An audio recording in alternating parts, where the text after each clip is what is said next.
నమస్తే, welcome to reflection news. గత 50 ఏళ్లలో ఎన్నడూ లేనంతగా బ్రిటన్ ప్రభుత్వం తమ వలస విధానాలలో భారీ మార్పులకి శ్రీకారం చుట్టింది.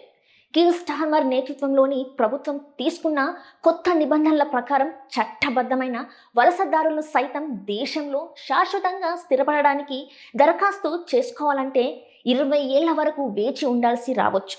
దేశానికి ఆర్థిక వ్యవస్థకు తోడ్పడే వారికి, నిబంధనలు పాటించే వారికి మాత్రమే ప్రాధాన్యత ఇచ్చేందుకు ఈ సంస్కరణలు చేపట్టినట్లు హోం సెక్రటరీ షబానా మొహమ్మద్ వెల్లడించారు. ప్రతిపాదిత కొత్త విధానం ప్రకారం వివిధ రంగాల వారికి వేరువేరు కాల పరిమితులు ఉంటాయని, నేషనల్ హెల్త్ సర్వీస్లో పనిచేసే డాక్టర్లు, నర్సులు 5 ఏళ్లకే సెటిల్మెంట్ వరకు అర్హత సాధిస్తారు.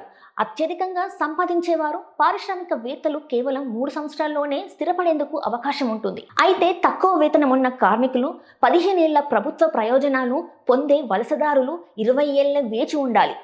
అక్రమ వలసదారులు, వీసా గడువు ముగిసిన దేశంలోనే ఉన్నవారు స్థిరపడాలంటే 30 ఏళ్లు ఆగాల్సి ఉంటుంది. ఈ మార్పులు 2021 నుంచి యూకేకి వచ్చిన దాదాపు 20 లక్షల మంది వలసదారులపై ప్రభావం చూపిస్తున్నాయి. వీరిలో అత్యధిక నైపుణ్యం కలిగిన వలసదారులుగా ఉన్న భారతీయుల సంఖ్య కూడా గణనీయంగా ఉంది. అయితే ఇప్పటికే సెటిల్డ్ స్టేటస్ పొందిన వారికి ఈ నిబంధనలు వర్తించవని ప్రభుత్వం స్పష్టం చేసింది. ఈ కొత్త ప్రణాళికలపై 12 వారాల పాటు ప్రజాభిప్రాయం సేకరణ జరిపి వచ్చే ఏడాది ఏప్రిల్ నుంచి అమల్లోకి తేవాలని ప్రభుత్వం భావిస్తుంది.